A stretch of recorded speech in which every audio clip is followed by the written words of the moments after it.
God bless యువరా. And Anil Ravipudi సినిమా అన్న దగ్గర నుంచి అతను చెప్పిన లైన్ దగ్గర నుంచి నాకు కొత్త ఉత్సాహం వచ్చేస్తుంది. ఎప్పుడప్పుడు సెటిల్కి వెళ్తాం, ఎప్పుడు ఆ కామెడీ చేద్దామని. అంటే ఈ మధ్య పొలిటికల్గా వెళ్ళినప్పుడండి, పాలిటిక్స్లో ఉన్నప్పుడు ప్రతిరోజు స్ట్రెస్ఫుల్ అండ్ ఎంతో సరదాగా ఉత్సాహంగా ఉండేవాడు నేను సినిమాల్లో ఉండగా. అక్కడికి వెళ్ళిన తర్వాత ప్రతిదీ స్ట్రెస్సే. అన్నవాడిని అననవాడిని కూడా తిట్టాలి, ఏం తిట్టాలి తిట్లు రాసుకుంటూ మొత్తం స్ట్రెస్ఫుల్గా ఉండేది.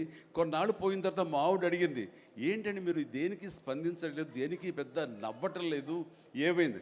ఏమో నాలో హాస్య గ్రంథులు దొబ్బేసాయేమో అన్న ఫీలింగ్ నాకు వచ్చింది ఈ ఈ పొలిటికల్గా.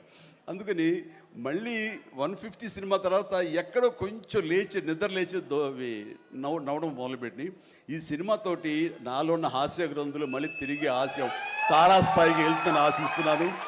అండ్ కూర్చున్నప్పుడల్లా అతని ఎనర్జీ అంత ఇంత కాదు, ఆ చెప్తుంటే నాకు వచ్చేస్తుంది అనమాట. అతను ఏదో చెప్తుంటే నేను ఇంకొద్దే చెప్పేస్తాను.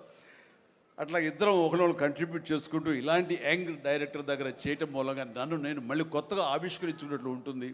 అండ్ నేను అన్నాను, మనది వైన్ ఓల్డ్ వైనే, బట్ న్యూ బాటిల్ అది నువ్వు కాబట్టి మన కాంబినేషన్ డెఫినెట్గా మళ్ళీ కొడతామంటే సందేహం లేదు, నాకు ఏ డౌట్ లేదు, ఖచ్చితంగా కొడతాం.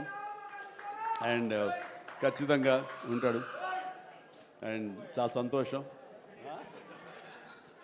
ఎవరో చెప్తున్నారు ఇక ఉంటారు సార్, ఖచ్చితంగా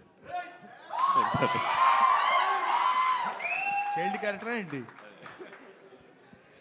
చాలా సంతోషం అండి, ఇప్పటికే చాలా కాలాతీతమైంది అండ్ చాలా సంతోషంగా ఉంది. అండ్ మరొకసారి యూనిట్ సభ్యులు ప్రతి ఒక్కరికి